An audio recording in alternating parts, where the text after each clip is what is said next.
তোমার রব ফেরেশতাদের বললেন যে আমি পৃথিবীতে একজন খলিফা সৃষ্টি করতে যাচ্ছি।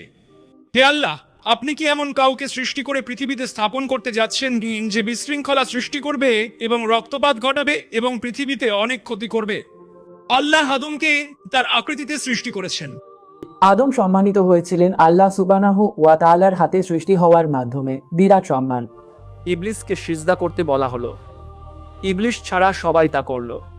প্রথম মানব এবং আল্লাহ সুবহানাহু ওয়া তাআলার প্রথম নবী আদম আলাইহিস সালাম।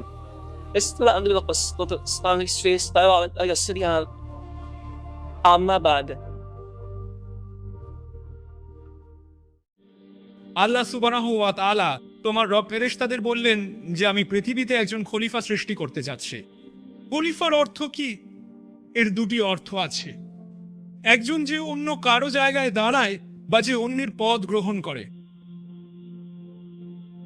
তারা বলল, আপনি কি পৃথিবীতে এমন কাউকে স্থাপন করছেন যে রক্তপাত ঘটাবে এবং দুর্নীতি করবে? তারা বলল, হে আল্লাহ, আমরা আপনার ইবাদত করি, আপনার মহিমা ঘোষণা করি। আল্লাহ সুবহানাহু ওয়া তাআলাকে জিজ্ঞাসা করছি, আমরা কি আমাদের তাসবিহ আপনার মহিমা ঘোষণায় যথেষ্ট ভালো কাজ করছি না? আমরা কি আপনার যথেষ্ট ইবাদত করছি না?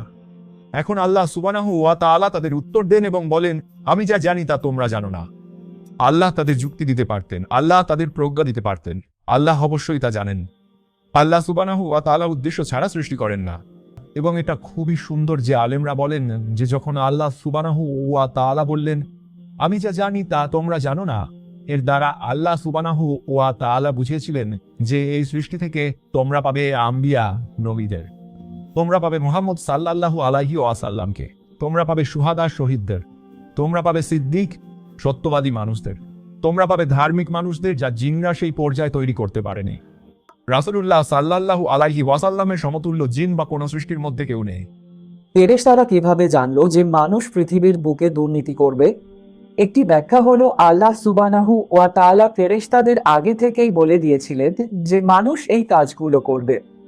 দ্বিতীয় ব্যাখ্যাটি হলো, জিনরা এর আগে এই পৃথিবীতে বাস করত এবং তারা দুর্নীতি করেছিল, রক্তপাত ঘটিয়েছিল, একে অপরের সাথে যুদ্ধ করেছিল এবং এই পৃথিবীকে কলুষিত করেছিল এবং অনেক অশুভ কাজ করেছিল।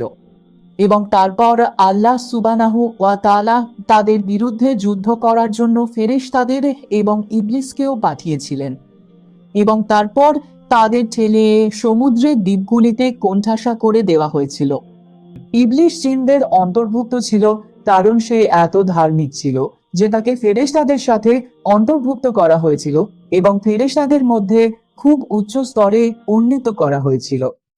আর এখন সে শুনছে আল্লাহ সুবহানাহু ওয়া তাআলা ফেরেশতাদের বলছেন যে এমন একটি সৃষ্টি আসছে যা জিনদের চেয়েও শ্রেষ্ঠ এবং তাদের পৃথিবীর নিয়ন্ত্রণ দেওয়া হবে।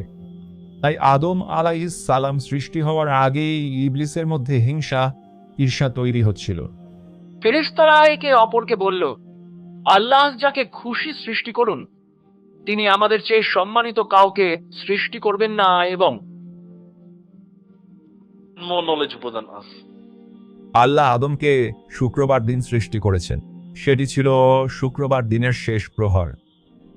রাসূলুল্লাহ সাল্লাল্লাহু আলাইহি ওয়াসাল্লাম বলেন, আল্লাহ আদমকে পৃথিবীর বিভিন্ন স্থান থেকে সংগৃহীত এক মুঠো মাটি দিয়ে সৃষ্টি করেছেন। সেখানে ছিল কালো মাটি, সাদা মাটি, হলুদ মাটি, বিভিন্ন রঙের। এবং তারপর কিছু মাটি পাহাড় থেকে, কিছু মাটি উপত্যকা থেকে নেওয়া হয়েছিল এবং একসাথে মেশানো হয়েছিল। তাই আদমের সন্তানরা লাল, সাদা, কালো এবং এর মাঝামাঝি সব রঙের হলো। এবং তারা নরম ও কঠিন, খারাপ ও ভালো এবং এর মাঝামাঝি সবকিছু হলো। তাই তাদের মধ্যে কেউ ধার্মিক এবং কেউ দুষ্ট, কারোর সাথে ব্যবহার করা সহজ এবং কেউ কঠিন।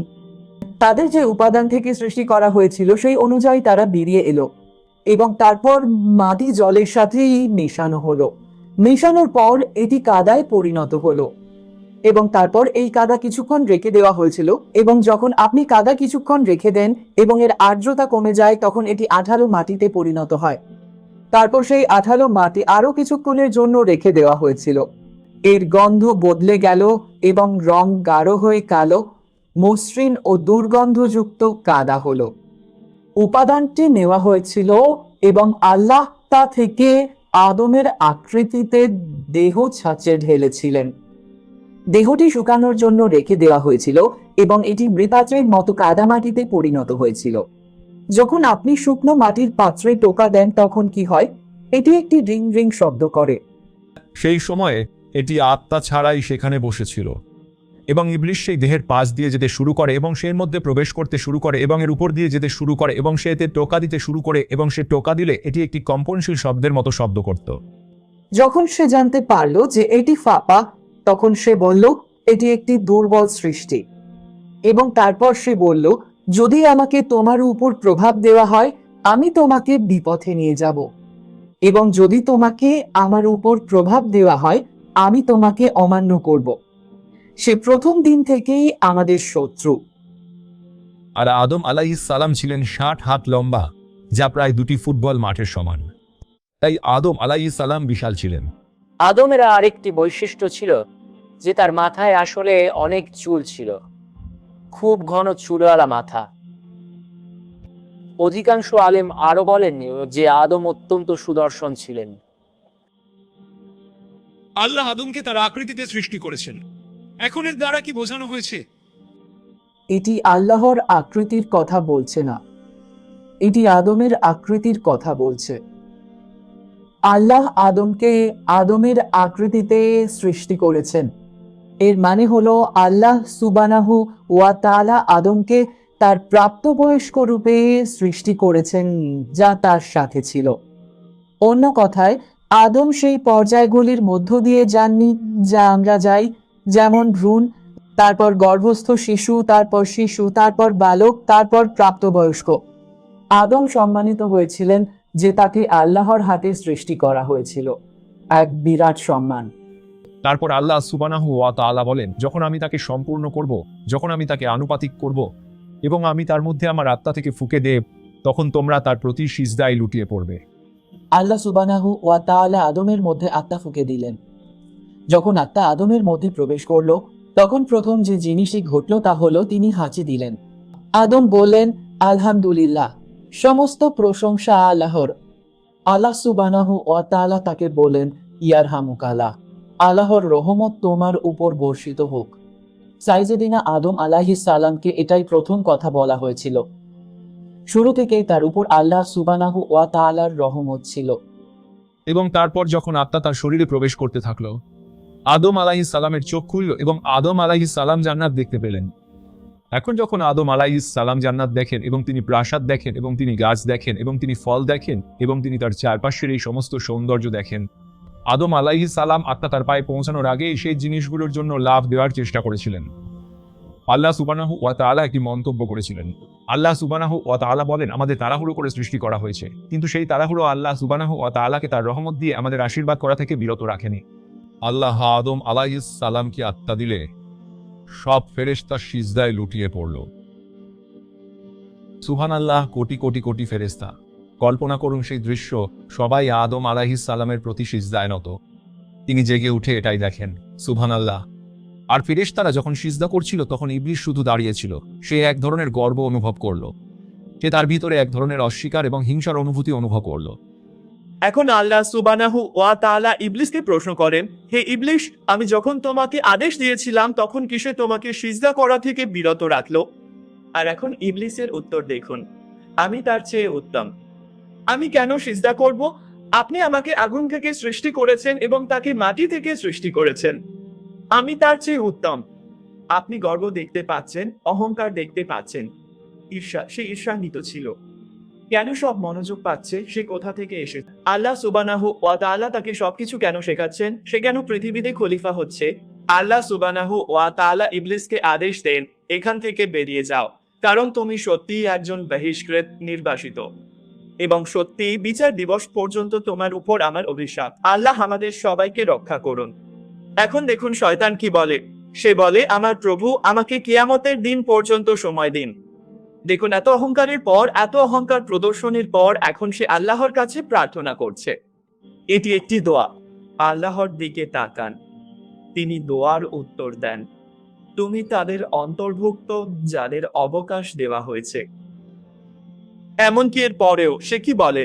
সে প্রতিজ্ঞা করে, হে আল্লাহ, আপনার ক্ষমতার কসম, আমি অবশ্যই তাদের পথভ্রষ্ট, তাদের মধ্য থেকে আপনার নিষ্ঠাবান বান্দারা ছাড়া। সে এখন আল্লাহকে দোষারোপ করে, হে আল্লাহ, কারণ আপনি আমাকে পথভ্রষ্ট করেছেন। যখনই তারা সরল পথে চলবে, আমি তাদের পথভ্রষ্ট করব। তারপর আমি তাদের সামনে, পেছন, ডান এবং বাম দিক থেকে তাদের কাছে আসব। আপনি তাদের কৃতজ্ঞ পাবেন না। আল্লাহ হাজ্জা ওয়াজাল্লাহ আমাদের কৃতজ্ঞদের অন্তর্ভুক্ত করুন, আমিন। আল্লাহ সুবহানাহু ওয়া তাআলা আদমকে বললেন, ওইখানে বসে থাকা ফেরেশতাদের কাছে যাও এবং তাদের আসসালামু আলাইকুম বলো। তিনি ফেরেশতাদের কাছে গেলেন, তিনি তাদের বললেন, আসসালামু আলাইকুম। তারা বলল, আপনার উপর আল্লাহ সুবহানাহু ওয়া তাআলার শান্তি, তার রহমত এবং তার বরকত বর্ষিত হোক। এটি আপনার অভিবাদন এবং এটি আপনার বংশধরদের অভিবাদন। হাই, হ্যালো, সুপ্রভাত বা শুভরাত্রি বা হোয়াটসঅ্যাপ নয়। আসসালামু আলাইকুম, আপনার উপর শান্তি বর্ষিত হোক। শুরুতে আসসালামু আলাইকুম এবং তারপর আপনি আপনার ইচ্ছা মতো যে কোনো অভিবাদন ব্যবহার করতে পারেন। আল্লাহ সুবহানাহু ওয়া তাআলা তারপর আদম আলাইহিস সালামের পৃষ্ঠদেশ থেকে তার সন্তানদের বের করলেন এবং আল্লাহ আদম আলাইহিস সালামের সামনে তার প্রথম থেকে শেষ পর্যন্ত সমস্ত সন্তানদের উপস্থাপন করলেন। আপনি কি কল্পনা করতে পারেন, সুবহানাল্লাহ, আদম দেখছেন কত? আপনি জানেন কত শত কোটি বছরের মানবজাতিকে আদম আলাইহিস সালাম তার সামনে দেখছেন। রাসূলুল্লাহ সাল্লাল্লাহু আলাইহি ওয়াসাল্লাম বলেন, আদম আলাইহিস সালাম যখন এই আত্মাগুলো দেখেন, তিনি বলেন, হে প্রভু, এই সব কি? এবং আল্লাহ সুবহানাহু ওয়া তাআলা বলেন যে এরা তোমার সন্তান, এরা তোমার বংশধর। তাই আদম তাদের একজনের দিকে তাকালেন এবং তিনি তার চোখের মাঝে কিছু উজ্জ্বল আলো দেখতে পেলেন এবং তিনি তাকে পছন্দ করলেন। তাই আদম বললেন, ইনি কে? আল্লাহ তাকে বললেন, ইনি তোমার বংশধরদের একজন, যিনি শেষ সময়ে আসবেন। তার নাম দাউদ। আদম বললেন, তার বয়স কত? আল্লাহ সুবহানাহু ওয়া তাআলা বললেন, 60 বছর। তিনি বললেন, হে আল্লাহ, আমার জীবন থেকে তাকে 40 বছর দিন। আল্লাহ সুবহানাহু ওয়া তাআলা বললেন, তাহলে এটা লিখে রাখা হবে এবং সিলমোহর করে দেওয়া হবে। অন্য কথায়, তুমি কি নিশ্চিত? আদম বললেন, হ্যাঁ। সুতরাং এটি নির্ধারিত ও সিলমোহর করা হয়েছে, ঠিক, এবং এটা সুবহানাহু ওয়া তাআলার হাতে রাখা হয়েছে। এবং আল্লাহ সুবহানাহু ওয়া তাআলা জিজ্ঞাসা করলেন, আমি কি তোমাদের প্রভু নই? এবং আমরা বললাম, হ্যাঁ। আপনারা কি জানেন যে আমাদের এবং আল্লাহ সুবহানাহু ওয়া তাআলার মধ্যে একটি চুক্তি আছে, এবং তা হলো আমরা তাকে ছাড়া আর কারো ইবাদত করি না, এবং আমরা নিজেদের উপর সাক্ষ্য দিয়েছি যে আমরা আল্লাহ ছাড়া আর কারো ইবাদত করব না। একটু সম্পর্কে জানতাম না। আল্লাহ সুবহানাহু ওয়া তাআলা বলেন, এবং তিনি আদমকে সমস্ত নাম শিখিয়েছিলেন। আল্লাহ সুবহানাহু ওয়া তাআলা তাকে সবকিছুর নাম শিখিয়েছিলেন। আল্লাহ সুবহানাহু ওয়া তাআলা তাকে বস্তু শনাক্ত করার এবং এই বস্তুগুলির জন্য নাম নির্ধারণ করার ক্ষমতা দিয়েছেন। আল্লাহ একটি পরীক্ষা নিলেন এবং ফেরেশতাদের সামনে কিছু বস্তু উপস্থাপন করলেন। সত্যবাদী হলে এগুলোর নাম বলো। তারা বলল, আপনি পবিত্র। আপনি যা আমাদের শিখিয়েছেন তা ছাড়া আমাদের কোনো জ্ঞান নেই। আপনি সর্বজ্ঞানী এবং সর্বপ্রজ্ঞাময়। আর এখন আদমের পরীক্ষা দেওয়ার পালা। হে আদম, তাদের এই নামগুলো বলো। এবং যখন তিনি তাদের নামগুলো বললেন, আল্লাহ সুবহানাহু ওয়া তাআলা ফেরেশতাদের বললেন, আমি কি তোমাদের বলিনি যে আমি আকাশ ও পৃথিবীর অদৃশ্যের জ্ঞান জানি, এবং আমি জানি তোমরা যা প্রকাশ করো এবং যা গোপন করো। এখন আদম একা ছিলেন। একদিন তিনি ঘুমিয়ে পড়েন এবং জেগে ওঠার পর তার পাশে কাউকে দেখেন। শুধু তার অভিব্যক্তি কল্পনা করুন, তার পাশে প্রথম নারী। তিনি হতবাক হয়ে গিয়েছিলেন। তারপর তিনি জিজ্ঞাসা করলেন, তুমি কে? সেই ব্যক্তি বলল, আমি একজন নারী। তিনি তাকে জিজ্ঞাসা করেন, তোমাকে কে সৃষ্টি করেছে? সে বলে, আল্লাহ আমাকে সৃষ্টি করেছেন। তোমাকে কেন সৃষ্টি করা হয়েছে? আদম তাকে জিজ্ঞাসা করেন এবং তারপর সে উত্তর দেয়, যাতে তুমি আমার দ্বারা শান্তি পেতে পারো। ফেরেশতারা তার মুখের অভিব্যক্তি দেখে জিজ্ঞাসা করলো, হে আদম, তুমি কি তার নাম বলতে পারো? অথবা তুমি কি তোমার সামনে যা দেখছো তার নাম বলতে পারো? ইনি কে? তৎক্ষণাৎ আদম বললেন, হাওয়া। কেন হাওয়া? কারণ তাকে কোনো কিছু থেকে, একটি জীবন্ত জিনিস থেকে সৃষ্টি করা হয়েছিল। তাকে আদমের পাঁজরের হাড় থেকে সৃষ্টি করা হয়েছিল। এবং হাওয়া এই পৃথিবীর বুকে এ পর্যন্ত বিদ্যমান সবচেয়ে সুন্দরী নারী। আল্লাহ সুবহানাহু ওয়া তাআলা এখন তাদের উভয়কে জান্নাতে বাস করার আদেশ দেন। তোমরা উভয়ই জান্নাতে থাকা জিনিসগুলো থেকে আনন্দের সাথে এবং তৃপ্তির সাথে অবাধে খাও। কিন্তু তারপর আল্লাহ সুবহানাহু ওয়া তাআলা বলতে থাকেন, কিন্তু এই বিশেষ গাছটির কাছে যাওয়ার কথাও ভেবো না। কোন গাছ তা আমরা জানি না। আল্লাহ সুবহানাহু ওয়া তাআলা সবচেয়ে ভালো জানেন। এখন শয়তান তার অশুভ মিশন শুরু করে। এখন শয়তান সে আদম আলাইহিস সালামের কানে ফিসফিস করে বলল, হে আদম, আমি কি তোমাকে এমন একটি গাছের কথা জানাবো না যার ফল খেলে তুমি অনন্তকাল বেঁচে থাকতে পারবে এবং তুমি এমন এক রাজ্যের অধিকারী হবে যা কখনো ধ্বংস হবে না।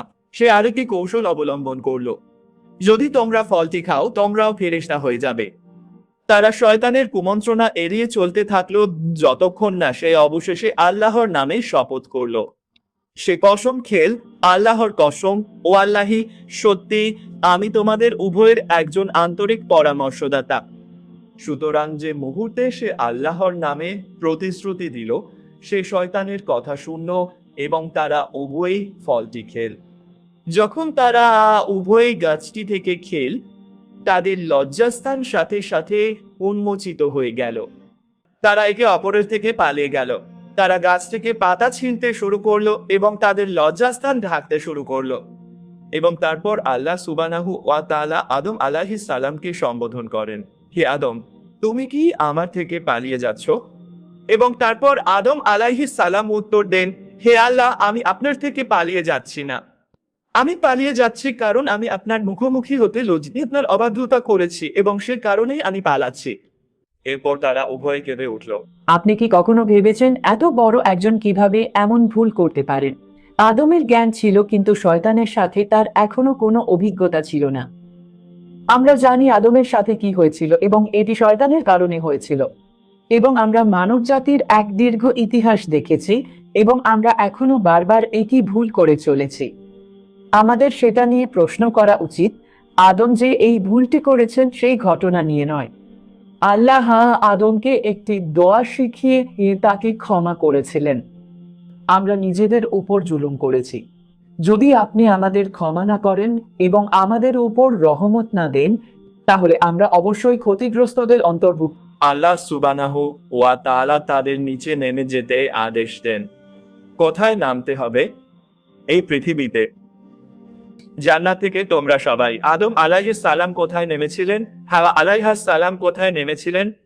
কিছু আলেম উল্লেখ করেছেন যে আদম আলাইহিস সালাম ভারতে অবতরণ করেছিলেন।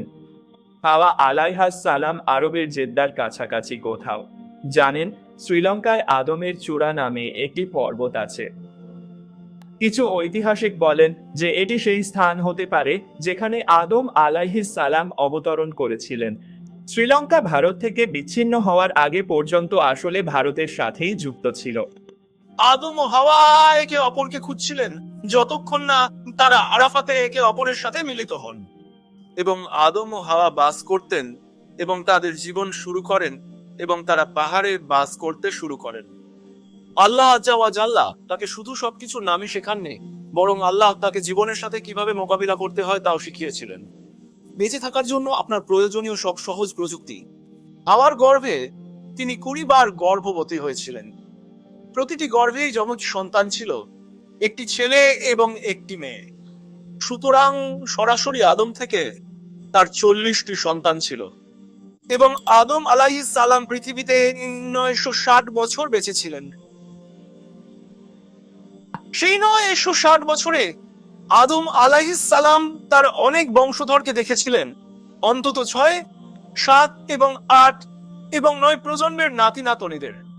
আদমের 1000 বছর বেঁচে থাকার কথা ছিল। আল্লাহ আদমকে বলেছিলেন যে আপনি এই সময়কাল বেঁচে থাকবেন। তাই এখন আদম দুনিয়াতে বাস করছেন এবং বছর পর বছর কেটে যাচ্ছে। তারপর যখন তার বয়স 960 বছর হলো, মৃত্যুর ফেরেশতা আদমের কাছে এলেন এবং তাকে বললেন, আপনি কি মরতে প্রস্তুত? কারণ মৃত্যুর ফেরেশতা আল্লাহর নবীদের কাছ থেকে অনুমতি নেন। আদম বললেন, আমার এখনো 40 বছর বাঁচার বাকি আছে। মৃত্যুর ফেরেশতা বললেন, আপনি কি আপনার জীবনের 40 বছর আপনার পুত্র দাউদকে দেননি? আদম অস্বীকার করলেন। রসুল সাল্লাল্লাহু আলাইহি ওয়াসাল্লাম বলেন, আদম অস্বীকার করেছেন, তাই আদমের সন্তানরা অস্বীকার করে। আদম ভুলে গিয়েছিলেন এবং তার সন্তানরাও ভুলে যায়। আদম ভুল করেছিলেন এবং তার সন্তানরাও ভুল করে। আল্লাহ সুবহানাহু ওয়া তাআলা তাকে ক্ষমা করেছে, তিনি ভুল ছিল। এবং যখন আদম আলাইহিস সালাম মৃত্যু শয্যায় ছিলেন, আদমের চারপাশে তার সন্তানরা ছিল এবং তিনি বললেন, আমি জান্নাতের ফল কামনা করি। তাই তার সন্তানরা, তারা জান্নাত সম্পর্কে তেমন কিছু জানতো না। তাই তারা জান্নাতের ফলের সন্ধানে বেরিয়ে পড়ল। তারা যখন তাদের পথে বেরিয়ে গেল, তখন তাদের সামনে অদ্ভুত লোক উপস্থিত হলো। তারা ছিল ফেরেশতা। তারা কোদাল এবং গর্ত খোঁড়ার সমস্ত সরঞ্জাম বহন করছিল এবং তার মৃতদেহ ঢাকার জন্য কাফনও বহন করছিল, সাদা কাফন। ফেরেশতারা তাদের জিজ্ঞাসা করলো, তোমরা কোথায় যাচ্ছ? তাই তারা বলল, আমরা আমাদের বাবার জন্য জান্নাত থেকে ফল সংগ্রহ করতে যাচ্ছি। তাই ফেরেশতারা তাদের বলল, ফিরে যাও, তোমাদের বাবার জীবনে শেষ হয়ে আসছে। তাই তারা গেল এবং ফেরেশতারা তাদের সাথে এলো। যখন ফেরেশতারা সেই ঘরে বা যেখানে আদম ছিলেন সেখানে প্রবেশ করলো, হাওয়া আদমের পাশে বসেছিলেন। যখন তিনি সেই অদ্ভুত লোকদের দেখলেন, তিনি জানতেন তারা ফেরেশতা। তাই তিনি আদমকে আঁকড়ে ধরতে শুরু করলেন। তিনি তাকে ছেড়ে দিতে চান না। তাই আদম বললেন, আমাকে আমার এবং আমার প্রভুর ফেরেশতাদের মাঝে একা ছেড়ে দাও। মৃত্যুর ফেরেশতা আদমের আত্মা নিয়ে গেলেন এবং সেই ফেরেশতারা বাইরে গেল এবং আদমের বংশধর ও সন্তানদের সামনে তারা একটি গর্ত খুঁড়ছিল।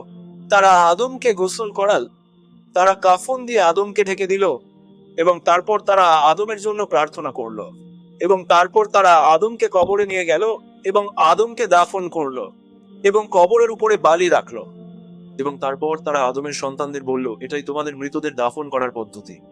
ইনি আমাদের পিতা। এখানেই গল্পের শেষ। আর আল্লাহ সুবহানাহু ওয়া তাআলার কাছে প্রার্থনা করি যেন তিনি জান্নাতে আমাদের পিতার সাথে একত্রিত করেন।